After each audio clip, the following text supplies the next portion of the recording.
जय हिंद दोस्तों, मैं रविंद्र कुमार आपके अपने इस हिंदी स्टडी मोशन चैनल पर आप सबका हार्दिक स्वागत करता हूं। दोस्तों, आज आप हमारे साथ पढ़ने वाले हैं पंचलाइट कहानी का सारांश और इसके उद्देश्य।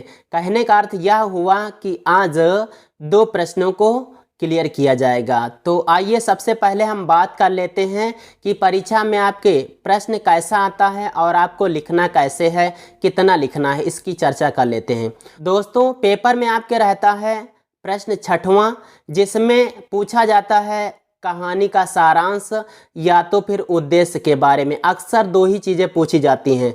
जैसे हम पिछले वर्ष की बात कर लें दोस्तों, आया था ध्रुव यात्रा अथवा पंचलाइट कहानी का सारांश लिखिए। दोस्तों, यहाँ पर क्या हुआ, ध्रुव यात्रा या तो पंचलाइट कहानी का सारांश, यानी एक का सारांश लिखना था। अगर इन दोनों में से नहीं कुछ कर सकते हो तो आगे भी दिया गया है, अथवा बहादुर अथवा लाठी कहानी के उद्देश्य लिखिए। तो इन चार में से किसी एक को करना है आपको, है ना दोस्तों। क्लियर हो गई बात। आइए हम देखते हैं पंचलाइट कहानी का सारांश। दोस्तों, पहले सारांश देखेंगे, उसके बाद में इसके उद्देश्य देखेंगे। दोस्तों, इसको पढ़ने से इसे सुनने में ज़्यादा मज़ा आएगा, है ना दोस्तों, और समझ में भी आएगा। तो आइए शुरू करते हैं। पंचलाइट कहानी का सारांश इस प्रकार से लिखना है। कैसे लिखना दोस्तों, बताते हैं। इस बार रामनवमी के मेले में महतो टोली के पंचों ने एक पेट्रोमैक्स खरीदा, जिसे गांव वाले पंचलाइट कहकर पुकारते थे। पंचलाइट खरीदने के बाद जो 10 रुपये बचे थे, उनसे पूजा की सामग्री खरीदी गई। सबको पंचलाइट आने की खुशी थी, लेकिन सबके एकत्र होने पर प्रश्न पैदा हुआ कि आखिर इसे जलाएगा कौन।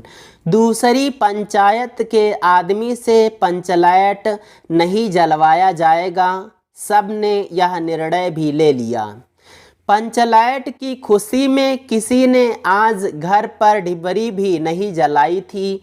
दूसरी टोली के लोग मजाक उड़ा रहे थे। तभी वहाँ पर बैठी गुलरी काकी की बेटी मुन्नरी अपनी सहेली कनेली के माध्यम से गोधन के पंचलाइट जलाने की बात कही।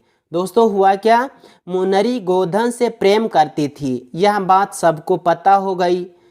तो पंचायत ने गोधन का हुक्का पानी ही बंद कर दिया। जो समाज के नियम के विरुद्ध कार्य कर जाता था, जो रीति रिवाजों के विरुद्ध कार्य कर जाता था, उसका हुक्का पानी बंद कर दिया जाता था। मतलब समाज से उसको बाहर कर दिया जाता था। आगे देखते हैं। पंच सोच विचार में पड़ गए, लेकिन अंत में गोधन को बुलाने का निर्णय लिया गया। सरदार ने बुलाने के लिए छड़ीदार को भेजा, लेकिन उसके बुलाने से गोधन नहीं आया। तो गुलरी काकी जाकर उसे मना लाई। गोधन ने पंचलाइट में तेल भरा और पूछा, स्पिरिट कहाँ है। स्पिरिट का नाम सुनकर लोग हक्का बक्का हो गए। दोस्तों, हुआ क्या, सब लोग सोचने लगे कि यह कैसा बखेड़ा खड़ा हो गया। आगे देखते हैं। लेकिन गोधन ने होशियारी से गरी के तेल से पंचलाइट जला दिया। पंचलाइट जलते ही सबके चेहरे जगमगा उठे। कीर्तनियों ने महावीर स्वामी की जय का जयकारा लगाया। गोधन ने आज सबके दिलों पर विजय पाई। दोस्तों, आज वह दिन फिर से आया कि मुन्नरी ने कामना भरी नज़रों से गोधन को देखा, गोधन को निहारा। दोस्तों, उसकी कामना क्या थी, क्या हसरत थी, इसके बारे में आप खुद समझदार हैं, समझते हैं, ज़्यादा कहने की ज़रूरत नहीं है। फिर क्या हुआ, सरदार ने प्यार से गोधन को बुलाकर कहा। दोस्तों, आगे जो भी है ये नोट करने योग्य पॉइंट हैं, क्योंकि यही तो इस कहानी का केंद्र बिंदु है। क्या है, देखते हैं। तुमने जात की इज्जत रखी है, तुम्हारा 7 खून माफ, खूब गाओ सलीमा का गाना। अंत में गुलरी काकी ने गोधन को खाने पर न्योता दिया। दोस्तों, गोधन को भी आज मौका मिला। आंखें चार हुई, चार बाग में नैना लड़ गए। आगे बढ़ते हैं, देखते हैं। गोधन ने आज एक बार फिर से मुन्नरी की ओर देखा। मुन्नरी ने गोधन की ओर देखकर लज्जा से अपनी पलकें झुका ली। दोस्तों यह सारांश यहाँ पर पूरा हुआ। मज़े ले रहे हैं आप, मज़े भी लें, और यदि वीडियो पसंद आए तो इसको लाइक भी करें, दोस्तों को शेयर करें, और यदि आप हमारे चैनल पर नए हैं तो चैनल को भी सब्सक्राइब करें। आइए दोस्तों उद्देश्य की बात करते हैं। दोस्तों उद्देश्य छोटा सा लगेगा लेकिन आपको लिखना ऐसे ही है। आप चाहें तो इसमें कुछ बढ़ा चढ़ा सकते हैं क्योंकि आपको इस कहानी के बारे में बहुत कुछ मालूम हो गया है। आइए देखते हैं उद्देश्य। गांव के लोग जातिगत आधार पर टोलियों में विभक्त हो जाते हैं। दोस्तों ये कहानी में ऐसा हुआ ना। और टोलियां कितनी बतलाई गई हैं इसमें? 8 टोलियां यानी 8 पंचायतें थी, जिनमें महतो टोली के पंचों ने पेट्रोमैक्स खरीदा था। ये बात याद रखिएगा।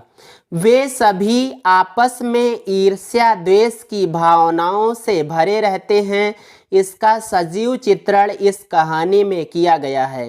दोस्तों ये रेणु जी आंचलिक उपन्यासकार थे, यानी क्षेत्र विशेष पर लेखनी चलाने वाले, इसलिए इनकी कहानियों में जीवंतता आ गई है। आगे देखते हैं। अप्रत्यक्ष रूप से कहानीकार ने ग्राम सुधार की प्रेरणा दी है। इसके साथ ही साथ रेणु जी ने यह भी संदेश दिया है कि आवश्यकता यानी ज़रूरत बड़े से बड़े संस्कार और निषेध मतलब भेदभावों को भी अनावश्यक सिद्ध कर देती है। दोस्तों यह उद्देश्य भी पूरा हुआ। और तो दोस्तों चलते हैं। जय हिंद, वंदे मातरम।